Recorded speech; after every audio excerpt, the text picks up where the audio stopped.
When my daughter-in-law told me to leave, I smiled instead of crying. I had come to her house that day to deliver a dress. Not just any dress. It was a debutante gown for her niece. I had spent 3 weeks on it. I had taken the train up from New York with the box on my lap the whole way, protecting it like it was made of glass. She opened the door, looked at the box, and then looked past me down the street, like she was checking to see if anyone was watching. "You shouldn't have come here, Anne," she said. Her voice was low and tight. "The ladies are playing bridge today. You can't just come to the front door." I stood there on the porch. The sun was warm, but I felt a chill settle right into my bones. I looked down at my hands, still holding the box. These hands had measured her for that dress. These hands had stitched every single flower on the skirt. These hands had worked until they bled so her niece could look like a princess for one night. "Where should I go?" I asked. My voice was quiet, calm. I had learned a long time ago that raising my voice never did any good. It only made things worse. She pointed toward the back of the house, the alley, the service entrance. I nodded. I didn't argue. I picked up the box, walked down the steps of her pretty house, and went around to the back door like she asked.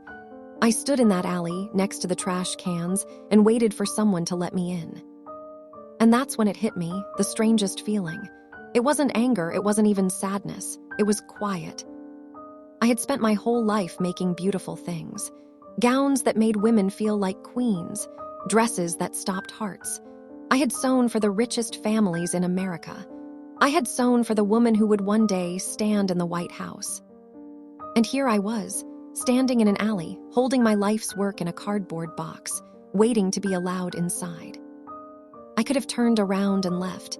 I could have taken that dress back to New York and sold it to anyone. But I didn't. I waited, because the dress wasn't for her. It was for the girl. For the moment that girl would walk into a room and feel, for the first time in her life, truly beautiful. That moment belonged to her, not to her aunt, so I waited. When the maid finally opened the door, she just looked at me with sad eyes. She knew. We all knew. She took the box, and I walked back down that alley, past the trash cans, and out to the street to catch the train home. And I smiled, not because it was funny, but because I understood something in that moment that took me the rest of my life to fully realize. The dress wasn't just fabric and thread. It was a piece of my heart, wrapped up in silk. And once I gave it away, it didn't matter where I stood. What mattered was that my heart was in that room with that girl, dancing at her party, even if my body was on a train, heading back to a city that didn't know my name. This is the story of how I learned that. It's a long story. It starts a long way from New York, in the red dirt of Alabama, with my grandmother's hands. I was born in the last breath of the 1800s, down in Clayton, Alabama. 1898, a lifetime ago. The world was different then. Slower, maybe. Or maybe it just felt that way because we worked so hard, the days seemed to last forever. My earliest memories aren't of toys or games. They're of fabric, the feel of it, the smell of it, cotton and silk and taffeta. My grandmother, Georgia, she was the one who started it all. She had been born into slavery. Can you imagine, to be brought into this world as property, not a person? But she had a gift that couldn't be owned no matter what the law said. She could take a piece of cloth and make it sing. After the war, when she was free, she used that gift. She and my mother, Janie, they set up a dressmaking business. And not for just anyone. They sewed for the fine ladies of Montgomery, the wives of governors and senators, the women who lived in the big houses on the hill. Our house always smelled of flowers, not from a garden, but from the gardens my mother and grandmother stitched onto the dresses. They would go out back, pick a rose or a lily, and then come inside and copy it, petal by petal, out of scraps of silk. They'd sit by the window, the light falling on their hands, and they'd twist and fold the fabric until it looked like it had just been plucked from the bush. I learned to sew by watching them. I was maybe 8 years old. I found a scrap of white cotton and a needle. I didn't ask anyone how to do it. I just watched, and then I did it. I made a little dress for my doll. It wasn't much. The stitches were too big and the hem was crooked. But when I showed it to my grandmother, she didn't laugh. She held it in her hands, turned it over, and looked at me with eyes that seemed to see right through to my soul. "You got the touch, child," she said. "It's in your blood." My mother taught me the rest. How to measure a woman without a tape measure just by looking. How to cut the fabric so it fell just right. How to make a seam so small and so strong it would last 100 years. She taught me that a dress wasn't just something you wore. It was something you felt.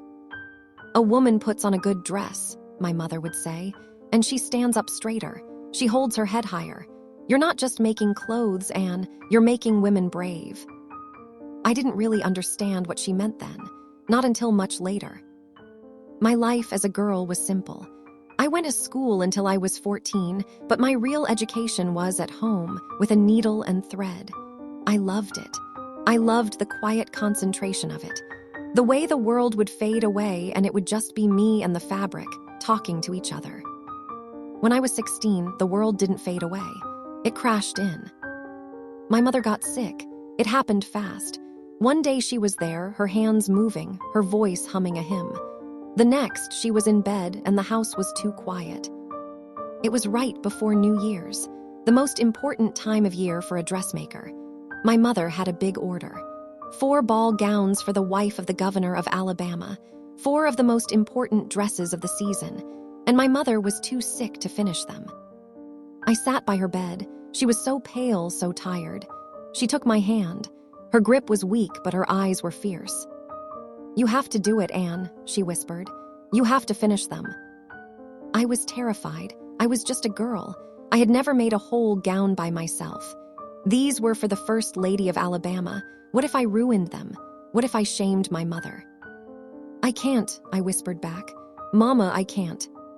She squeezed my hand just a little. "Yes, you can. I've taught you everything I know. The stitches are in your fingers, Anne. Just let them do the work."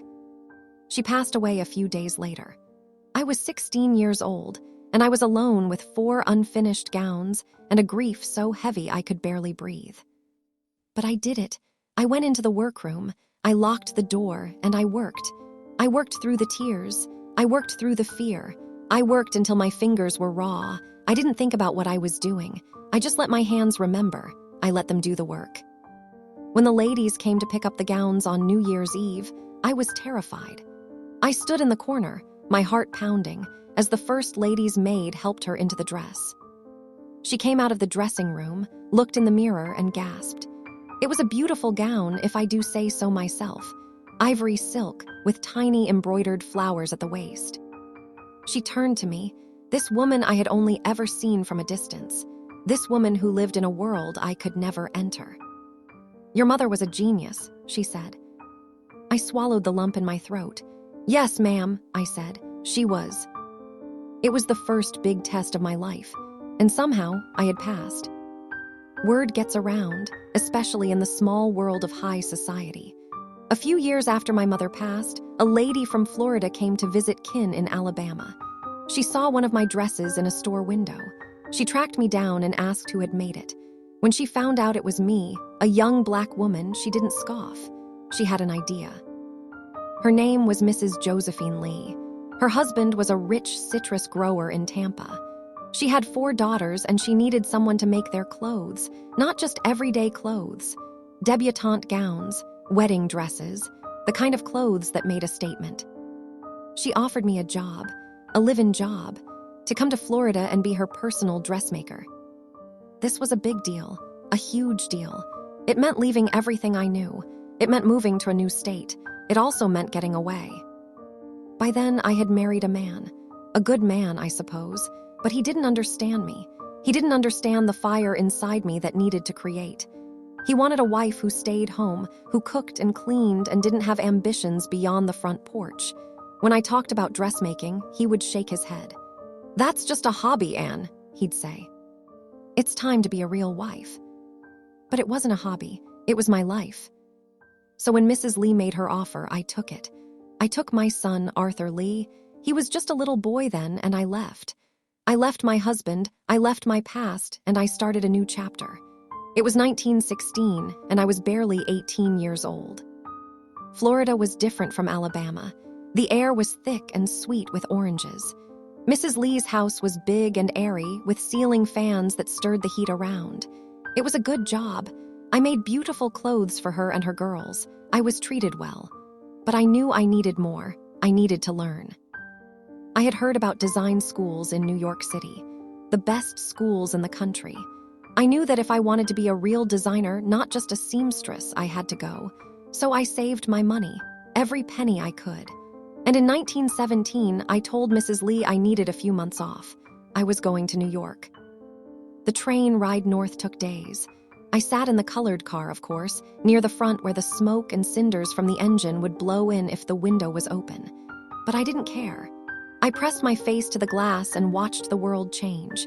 The green of the South gave way to the cities of the North. And then, finally, there it was, New York. The school was called the S.D. Taylor Design School. It was one of the best. I walked in with my portfolio, my heart full of hope. The woman at the front desk looked at me, then looked at my work. She frowned. "We have a very rigorous program," she said, her voice flat. "I understand," I said. "I'm ready." She enrolled me, but then she told me the rules. I was the only colored student. Because of that, I couldn't sit in the classroom with the other girls. I would have to sit in a room by myself, off to the side, and listen through the door. I could have left. I could have walked out and gone back to Florida. But I thought of my grandmother born in slavery. I thought of my mother working until the day she died. They didn't have this chance. I did. "All right," I said. "Show me to the room." For months, I sat in that little room. I heard the teacher through the door. I heard the other girls laughing and gossiping. But I also heard the lessons. And I worked. I worked harder than anyone in that main classroom, I guarantee you. My work was good. It was better than good. Soon, the teachers started bringing my pieces into the main room to show the other students. "See this," they'd say. "This is how it's done." They graduated me early, 6 months instead of a year, because they had nothing left to teach me. I went back to Florida with my diploma and opened my own dress shop. For a while, it was good, but New York was calling me. It was the center of everything. It was where I belonged. In 1928, I packed up my son and my savings, $20,000, a fortune to me, and I moved to New York for good. I found an apartment in Harlem, a beautiful, vibrant place full of music and art and hope, and I set up my first salon. I thought I had made it. I thought the hard part was over. I was wrong. The hard part was just beginning. The crash came in 1929. The Depression hit everyone hard, especially someone like me just starting out. My savings disappeared. My fancy salon closed. I had to find a way to survive. So I did what a lot of designers did. I went to work for the big companies. I freelanced. I took my designs to places like Hattie Carnegie or a company called Sonia Gowns. They would buy my sketches or hire me to make dresses, and then they would put their own labels in them. I became a ghost. I would design a beautiful gown, oversee every stitch, and then watch it walk out the door with someone else's name on the tag. It was like having a child and giving it away for someone else to raise. One of those dresses was for the actress Olivia de Havilland. It was 1946, and she had just won the Academy Award for a movie called Asterisk, To Each His Own Asterisk. The dress she wore to accept her Oscar was a stunning thing. A sweetheart neckline, a full skirt, and hand-painted flowers all over it. I made that dress. My hands stitched those flowers, but the name in the history books, Sonia Rosenberg, not Anne Lowe. I didn't complain. That wasn't my way. I needed the money. I had my son, Arthur Lee, to raise. And besides, the rich ladies, my private clients, they knew. They knew who really made their clothes. They would come to me in secret, through word of mouth. They'd slip into my little workroom, away from the prying eyes of society, and I would make them beautiful. It was a strange world I lived in. These women, the ones listed in the social register, they couldn't be seen coming to a black woman's shop in Harlem, but they would beg their friends for my name. "Who made your dress?" they'd whisper at a party. And the answer would come back in a hush. "Anne Lowe, go see Anne Lowe." My workroom was my sanctuary. I trained young women, mostly black women like myself, and taught them the skills my mother had taught me. The fine handwork, the trapunto quilting, the signature flowers.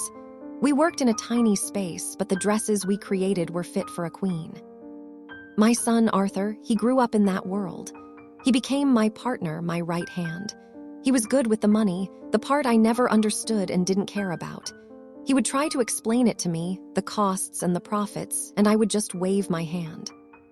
"Just make sure I have fabric, Arthur," I'd tell him. "That's all I need." Because the truth was, I wasn't good at business. I was an artist. When a client would come in, a sweet young thing with a kind smile, and she'd ask how much for a debutante gown, I'd name a price. A fair price. And then she'd look at me with those big eyes and say, "Oh, Mrs. Lowe, that's so much more than I expected. Could you possibly do it for a little less?" And I would. I always did. I couldn't help it. I wanted to see her in my dress. I wanted to see her face light up when she looked in the mirror. That was worth more to me than the money. Arthur would shake his head. "Mama, you have to charge for the work. You have to pay for the silk. You have to pay the girls." "I know, baby," I'd say. Next time I will." But I never did. I would pour my heart into a dress, use the most expensive fabrics, spend hours on hand stitching, and then sell it for next to nothing. I made beautiful clothes for some of the richest women in the world, and I was barely getting by. It didn't matter, not really. What mattered was the work. What mattered was the moment I would hold up a finished gown and know that it was perfect. That was my payment. That was my joy. And then, in 1953, the biggest commission of my life walked through the door. I knew Mrs. Janet Auchincloss. She was one of my clients, a fine lady from a fine family. Her daughter, Jacqueline Bouvier, and another daughter, Lee, they had come to me for their debutante gowns. Beautiful girls, especially Jackie. She had a quiet way about her, a grace that you don't see often. So when Janet came to me in the spring of 1953 and said Jackie was getting married to a senator named Kennedy, and would I make the wedding dress, I wasn't surprised. Of course I would make it. "Something special, Anne," Janet said. "It has to be something truly special. The whole world will be watching." I knew she was right. John F. Kennedy was a rising star. This wedding was going to be a big event, bigger than anything I had ever done. I went to work. I sketched and dreamed and sketched again.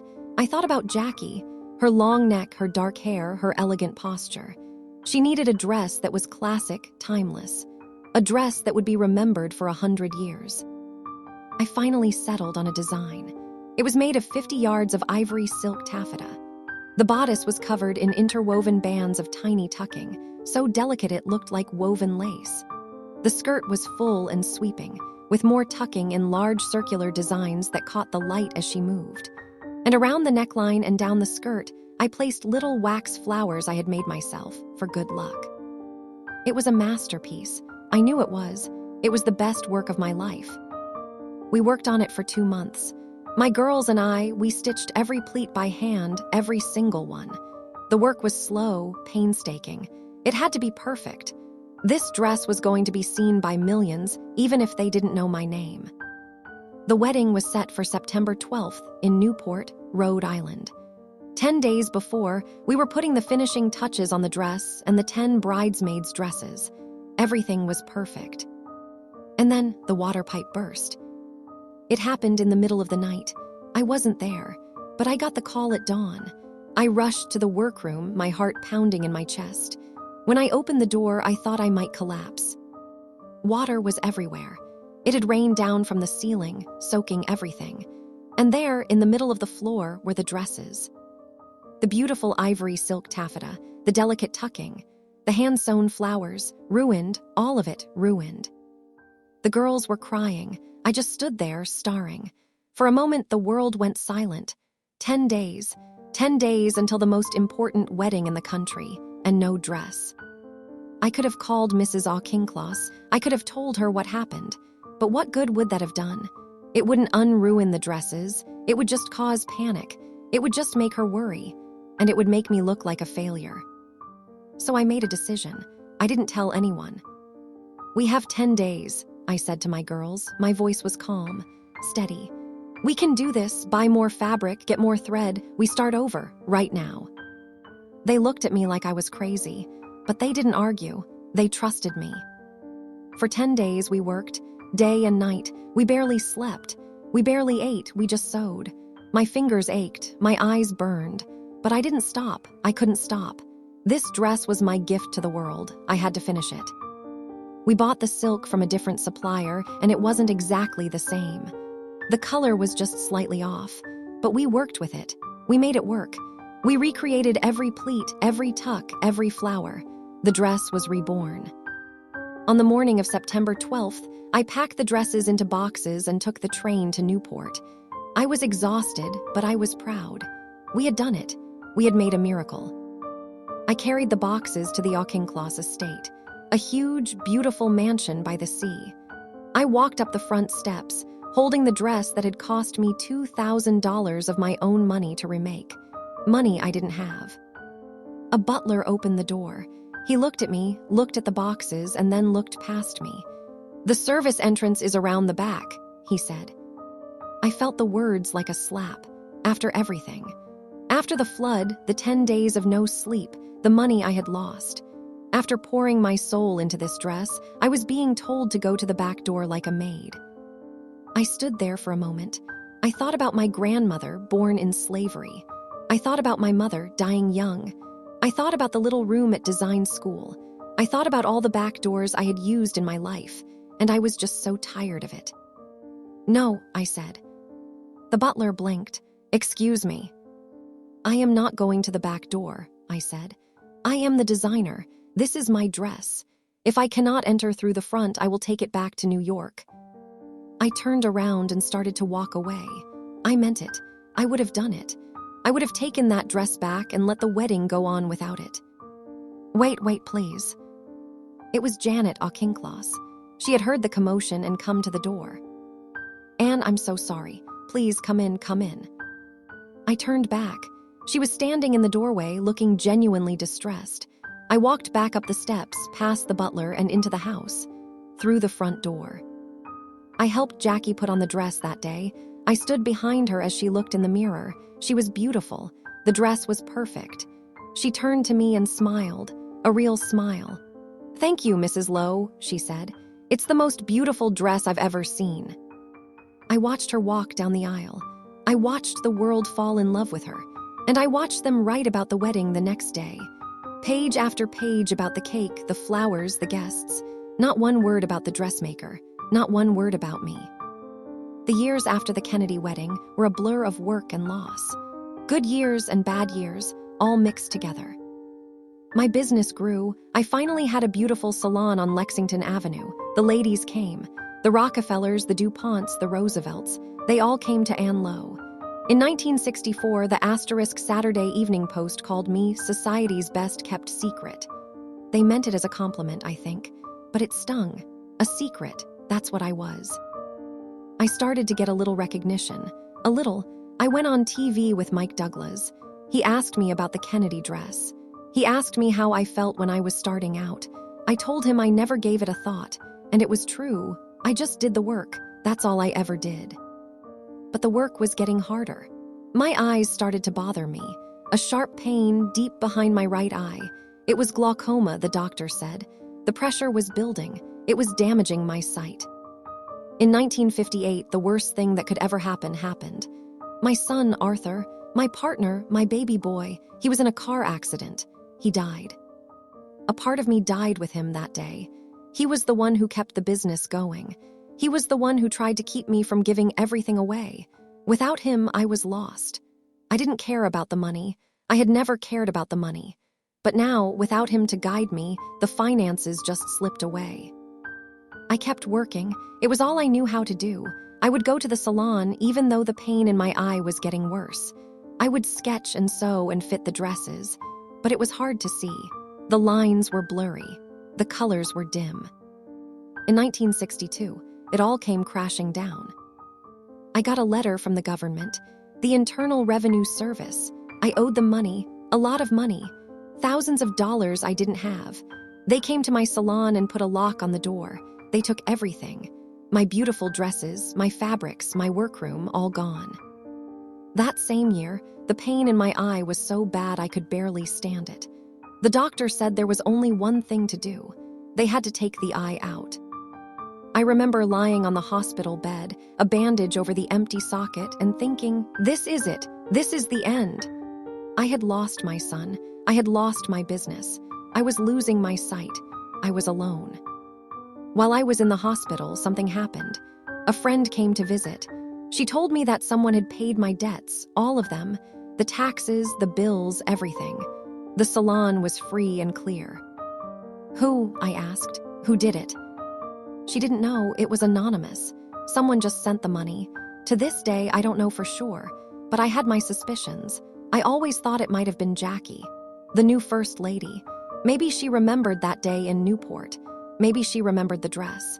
Maybe she knew in her heart that the woman who made it deserved a second chance. I got out of the hospital with one eye gone and the other one failing. But I had a second chance, and I was going to take it. I wasn't going to let blindness stop me. I had too much work to do. I opened a new salon, Ann Lowe Originals on Madison Avenue this time, the fanciest street in New York. I was the first colored woman to have a shop there. That meant something. The girls came back, the debutantes. They would come to me for their coming-out dresses, their cotillion gowns. They were young and nervous, and their mothers would hover and fuss. But when they put on my dress, something would change. They would stand up straight. They would smile. They would become the women they were meant to be. My eyesight kept getting worse. In 1964, I had to have surgery on my left eye for a cataract. It helped for a while, but eventually the cataract grew back. I was almost completely blind. I couldn't see the fabric anymore. I couldn't see the stitches, but I could feel them. My hands remembered. They knew exactly how much pressure to put on the needle, exactly how to guide the thread. I would sit in my workroom with my assistants around me, and I would tell them what to do. A little more to the left, I'd say. That stitch is too loose. Pull it tighter. They were my hands, and I was their eyes. In 1966, Ebony Asterisk magazine did a big story on me. They called me the Dean of American Designers. They took my picture, me in a simple black dress and a stylish hat, standing next to a model in one of my evening gowns. I looked proud, because I was. But what I loved most wasn't the magazine articles or the fancy titles. It was the girls, the young women who would come to me, trembling with fear about their big night. I remember one girl in particular. She was small and shy, with a voice so quiet you could barely hear her. Her mother had dragged her in, and she just looked terrified, like she wanted to disappear. I had her try on the dress I had made for her. It was a pale pink taffeta with little silk roses around the waist. When she came out of the fitting room and looked in the mirror, I saw it happen. That moment, that magic. Her eyes got wide. Her shoulders went back. She turned to the side, then back to the front, and she smiled. A real, genuine smile that lit up her whole face. "I feel beautiful," she whispered, but this time her voice wasn't quiet. That was everything to me. That was why I did what I did. For that one moment, that one girl, feeling beautiful. In 1967, I made dresses for 85 debutantes. 85. That might be some kind of record. They would come to my salon, one after another, and I would create something unique for each of them. A dress that was just theirs. I worked until 1972. I was in my 70s by then. And the blindness had finally won. I couldn't do it anymore. I had to retire. I went to live with my daughter, Ruth, in Queens. I would sit in a chair by the window, even though I couldn't see out of it anymore. And I would dream. I would see dresses in my mind. Beautiful dresses, fairy tale gowns, dresses that would make women brave. They were all still there, dancing in the darkness. "There are still 1,000 ideas for dresses in my mind," I told a reporter once. "Dresses which I see in great detail." And I did. I saw them as clearly as I saw anything in my life. The silk, the taffeta, the velvet, the flowers, the beads, the lace. They were all still there, waiting to be made. But I had made enough. I had given enough. I passed from this life on a cold day in February, 1981. I was 82 years old. For a long time after I was gone, the world still didn't know my name. My dresses were in museums, but the labels didn't always say who made them. People would look at Jackie Kennedy's wedding dress and wonder who created it. It was still a secret. But secrets don't stay hidden forever. Eventually, the truth comes out. My story isn't just about a dress. It's about hands. The hands of my grandmother, who was born in chains but whose fingers were free to create beauty. The hands of my mother, who taught me that a dress could make a woman brave. My own hands, which worked until they couldn't work anymore, stitching together dreams for other people to wear. I never got rich. I died with next to nothing in the bank, but I died with a heart full of memories. I saw a shy girl become a confident woman in one of my gowns. I saw a future first lady walk down the aisle in a dress I made with my own 2 hands. I saw my work hanging in museums, a testament to a life of creation. They asked me once if I was angry about the back doors I had to use, angry about the credit I never got, angry about the money I lost. I thought about it for a moment. I thought about my son, Arthur. I thought about my mother. I thought about all those girls, those debutantes, floating across the dance floor in my dresses. No, I said.